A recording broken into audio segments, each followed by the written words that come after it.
Welcome to footballgameplan.com, where football makes sense. I'm Memory Hunt, the czar of the playbook. Bring you our NFL Week 10 preview between the San Diego Chargers and the Tampa Bay Buccaneers. Now let's look at some keys to victory for both teams, starting with the Chargers.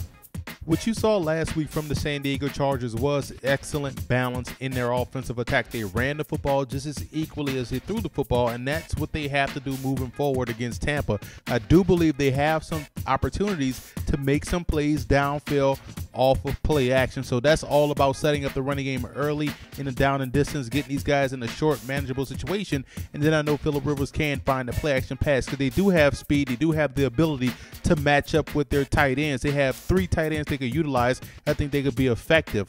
Now on the defensive side of the football, you look at what they have to do versus Tampa. They got to stop the run. I like what I saw last week out of Corey Lugic being a disruptive force. But on the back end, it's about matching up versus their former teammate, Vincent Jackson, and they have to get hands on him at the line of scrimmage. You can't allow that young man free release. So look for the Chargers get a little bit more creative in their coverages. So you may see a situation where Atari Bigby is at the line of scrimmage or close to it, trying to get a jam on Vincent Jackson before passing him off to Quentin Jammer. So you're going to see some type of creativity. You have to take away the Bucs' #1 option, which is the big guy going down the seams.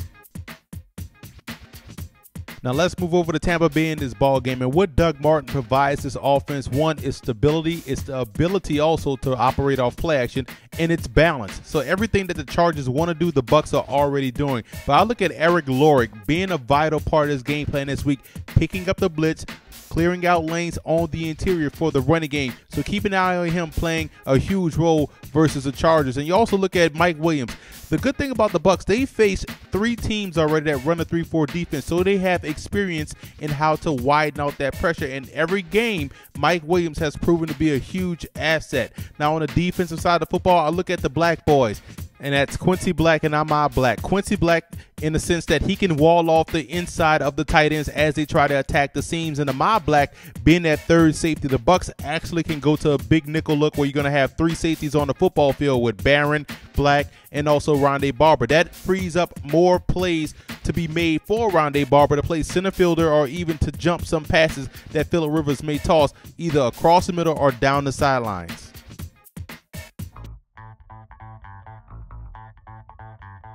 I think the Chargers' 2 inside linebackers, Takeo Spikes and Donald Butler, will have to be X factors. The Bucs run a lot of power and belly, so you're going to see a lot of downhill running. Those guys have to win at the point of attack. And I look at the edge pressure for the Buccaneers. You got to be able to force Phillip Rivers to step up where your strengths are, and in my opinion, that's the defensive tackles with McCoy and also Miller.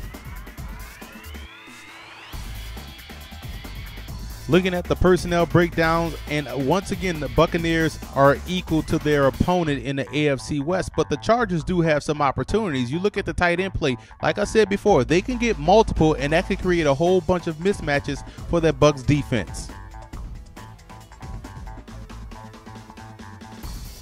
I like the Bucs in this ball game, and we could talk about how well they can run the football with Doug Martin, but I think the most underrated aspect of their game is the deep vertical passing game with Josh Freeman and those wide receivers, and I think they will find some opportunities to hit big plays down the field this week versus San Diego. And I want to give a huge shout out to Buccaneer fan forums and Charger fan forums for always showing football game plan support.